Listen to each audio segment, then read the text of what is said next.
Hey guys, it's Jonathan, and yeah, leaving Colombia today. The only thing I don't like more than leaving Colombia, of course, is leaving Elena. I'm sure you guys liked meeting her, but don't worry, she's gonna be back. She's gonna be in Miami in a couple of weeks, but I have to leave because I gotta make some money, have some business to take care of. So I'm leaving today. Actually, I have a really long flight. It's about 7 a.m. now, and I'm flying. It's about a 5-hour flight. I have to go back to Atlanta for another, what, 5-6 hour, actually more than that. I think like 7-hour layover. Of course, I'll stay at my parents', leave there around 10:30 at night, and get into Florida after 12 a.m. Thankfully, my Airbnb guests have already checked out, so I'm gonna go straight home. My place will be dirty, but it'll be empty. And then I'm gonna go, yeah, and so that's that. Anyways, yeah, I'm kind of sad now. I don't want to leave. But I want to talk to you guys about Colombia and what to expect while you're in Colombia, and if you're thinking about traveling to Colombia, and kind of the breakdown on what things cost and kind of what I spent while I was here. The first thing you want to know if you're coming to Colombia is that you do need to know Spanish. You should at least speak basic Spanish.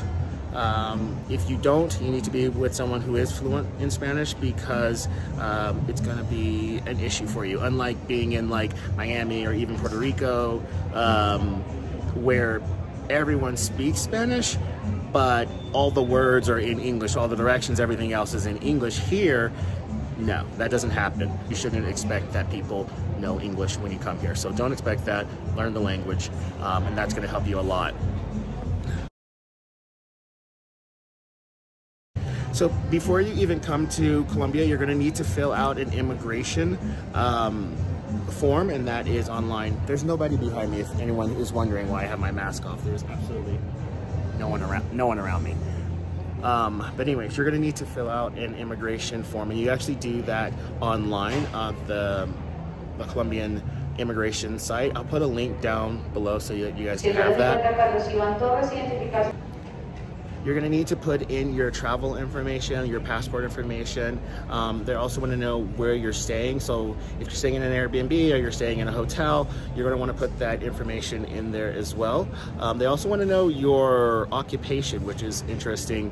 Now, there's nowhere for you to actually write in your occupation. You just have to like scroll through. And there's some funny ones, like you could be a comedian if you wanted to. Of course, they don't check this stuff or anything like that. I guess they just want to know for like data purposes. Now, when you finally land in Colombia, the first thing a lot of people do is change their money over during the currency exchange. The official currency in Colombia is the Colombian peso. Learn the exchange rate, because you're going to freak out if you see a 6-figure number after you just bought lunch. Once you've bought enough things, you'll be able to do the conversion in your head to get an idea of what things cost. There's no shame in breaking out your calculator and doing the conversion. It's totally fine. Now, I didn't change any money over when I came here, and I thought it was just more secure. I did the first time I came, but this time I didn't. I thought it was more secure. In retrospect, though, I think I should have, and my suggestion to you is to change over some money, but leave most of it on your card. You are going to be hit with, depending on your bank, some foreign transaction fees. It hasn't hit my account yet, so I can't tell you how long or how much those fees were. It's been a week since I've been here, and those charges have still not hit my account. Now, I do see where I have purchased things, so you know it does a conversion, and I don't know if it's taking longer because it's trying to find out what the exchange rate was that day. I don't know. So in retrospect, I think I should have taken at least $40 in American money and changed it over to Colombian pesos, because there are places, especially when you get out of the city, like I went up into the mountains, into the countryside, a lot of those places don't take cards and they only take cash, and so you need to have some cash. So yeah, so remember that. If you are going to use a lot of cash or you prefer using cash, don't carry it all with you, right? So don't carry your passport with you. Don't carry all the cash with you. keep your passport and the cash that you're not going to use for the day locked away in your Airbnb or your hotel. That's the best way and safest way to do it. All right, guys. I just moved locations because that area is getting really crowded. So now there's really nobody around me anywhere. So, let's talk about transportation. When you leave the airport, as soon as you walk outside, there's going to be a bunch of people asking you, oh, do you want to ride? A lot of taxi services. No, you can take a taxi if you know exactly where you want to go, or you can also take an Uber. They do have Uber here. It does work. If you are, what else do they have? They have buses, and they have like Metro Rail kind of thing. But I don't suggest that unless you are fluent in Spanish, so that you understand, you know, when to get off, where the stop is, and maybe if you've been here before too, it is easy to get lost here and easy to get turned around. So I don't suggest, unless you are fluent in Spanish, I don't suggest that you take a bus or any type of public transportation. If you want to rent a car, you can do that. You should know that they have something here called Placa de Dia, which is like the license plate of the day, in which there are restrictions and when and what days and what times you can drive your car. It helps to cut down on congestion. So you may have a special exemption for that, being a rental car company. But either that exemption will have to be granted either through your rental car company or through the transportation administration that's here. And I think you do that also online. But yeah, that's something you should know. I don't know if they rent motorcycles here, but they do have motorcycles here a lot. Motorcycles are exempt from the Placa de Dia, so you can ride those anytime, any day. Also, if you're going to get a car, know that the Placa de Dia is based on your license plate number. Like, I think like if it ends in an even number or an odd number, that way you know what time and days that you're able to drive your vehicle. That's why a lot of people here have two cars with alternating license plate numbers, so that they can always have a vehicle. That, or they have motorcycles, which again are exempt from this rule. Something I was going to tell you. Oh, the gas here is calculated in gallons, not in liters as you may think. They are gallons, but the prices, of course, are in Colombian pesos. At the time of this recording, the gas is about $2.50 a gallon. So pretty standard, same what it is pretty much everywhere in America, except of course Miami and California. So of course, Elena and her family have a car here, so I didn't really pay, so we didn't have to worry about that. We did Uber a couple of times back and forth to the dentist, but Elena paid for that, so I don't know how much it cost.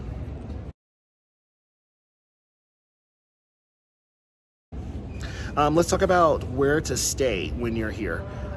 You have a choice, of course, of staying with friends and family, or you can stay in a hotel, or you can stay in an Airbnb. Generally speaking, Airbnbs cost more than hotels here.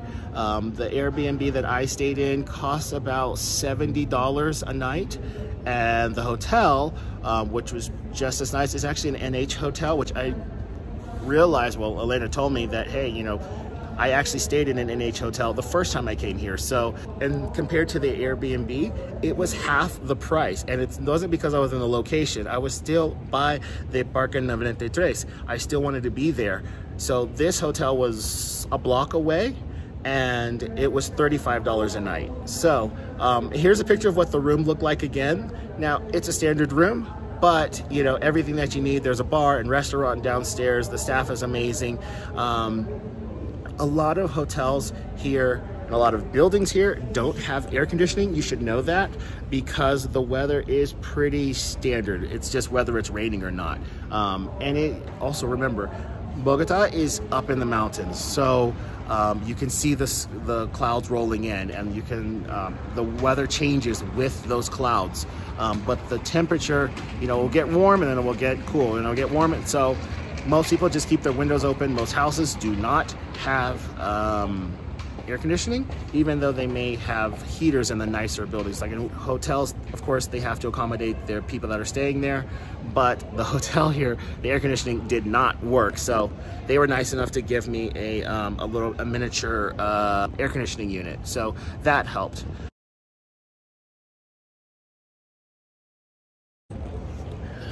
When you're checking into your hotel or your Airbnb, they're going to ask for your ID.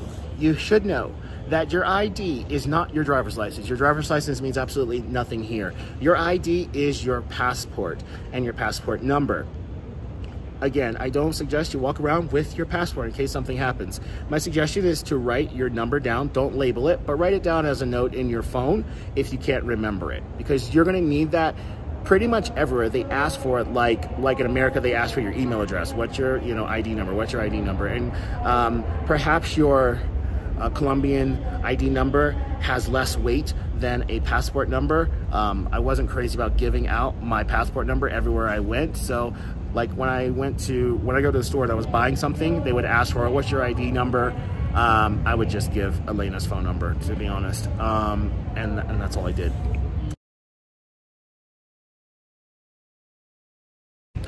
Something else, masks are worn by everyone, everywhere. Unlike the US, where we're pretty much maskless everywhere, the COVID thing is still very real here, and you have to wear your mask everywhere. Now, you don't have to wear it outside, but literally everybody is, and so you kind of feel weird if you don't, so just wear it inside. You're at restaurants, they do not require you to wear it when you're sitting down, just like it used to be with COVID in the US. So speaking of COVID tests here are not free. Unlike the US, when you just go to CVS, you get a free test, and that's all you need 3 days before you depart. That's all you need. Here, you still need the test 3 days before you depart, but they're not free. They range anywhere from $56 and up, depending on where you go. I went to one of the county clinics, and they emailed me the results. So that was good. It also worth mentioning that I did do the COVID test before I came here, and they did not ask for it in the airport. I don't know if it was because it's Atlanta and Atlanta's weird, or I don't know, or just the gate agent didn't know to ask for it. I don't know, but they didn't ask me for it. When I got to immigration on this side, they also did not ask me for it. But anyways, I had a negative test, and so, but they didn't ask for it. Now, on the way back, before you even walk into the airport, they ask to see your negative COVID test. All right, my plane is about to board, so I'm gonna wrap this up. I want to talk to you guys really quickly about kind of what I spent as far as food and things like that. Colombia is a very, very inexpensive place to eat. Now, of course, because I really, really wanted to stay in like the rich area. So I did stay by the Parque 93, which is a lot of businesses and banking right there. And so the restaurants there tend to be a little bit more expensive. But we did a lunch the first day, I'm gonna show you right now. That was about $20. Even with a appetizer, like the smoothie drinks, and plus tip that was included, it still came out to $20. Now, there were places that we spent a lot of money. Well, not a lot. Well, yeah, it is a lot of money. Here's this restaurant here. We spent, this meal came out to about $73, I think it was. But it was really nice. Really great, amazing service, amazing food. So that was, and then there was Andres de Carne, and that was a really great experience too. Great restaurant, but that came out to about $65. Those are two expensive meals that we had. Everything else was less than $30. In particular, when we went up to the mountains, all that steak, that whole platter was $5 American money. So very great place to eat. You don't need to budget a whole lot for food if you're going to eat locally. And as far as retail side and how much things cost, things that are local, like I got a shirt from Arturo Calle. He's a Colombian designer. I bought a shirt from him, and then cologne. Those two things, that designer shirt and the cologne, was $30 US. Now, if you were going to get just a basic like Tommy Hilfiger shirt or something like that, those brands are more expensive here. So name brand, designer brands, especially American brands, they are more expensive here than they are. So I've never bought Pandora before, but Elena has like a lot of the charms, and so I surprised her and I bought her one. And that was about $75 US. I don't know if that's normal rate for them. Never bought one before, so I got her that. There was also, what else did I want to get? What else was there? Electronics. Electronics and cars are pretty much the same price that they are in the US, just in Colombian pesos. We went by a Mercedes dealership and checked out the cars there. It was interesting because they have the Mercedes, like the A180, and we don't get the 180 in America. We only get the 220s. I think we get the 250 too. But our base is the 220. Their base is the 180. But there are a lot of cool cars you guys saw in my car spotting video. There's a lot of cool cars here that are old, and maybe they're like shit here, but in America, if you could get them there, they would be worth a lot of money. What else costs a lot of money? Oh, and for you coffee lovers, Starbucks is less expensive here, like a lot less expensive here. I went out the other morning and I got us 2 pastries, or like breakfast sandwiches, croissant sandwiches, and I got a cappuccino and a chai latte, and it was like $10.50. It was amazing. Guys, this electronics also goes for Apple products, especially Apple products. They are more expensive here. So, you know, again, the American brands, you know, should buy them in America and then bring them here. And then the Colombian things or local things that you need for every day, they are far less expensive here. All right, guys, I think that's it for now. I am going to go get a pan de bono, and then, which I love pan de bonos. I'm like obsessed with them. And Elena took me like the most amazing pan de bono place.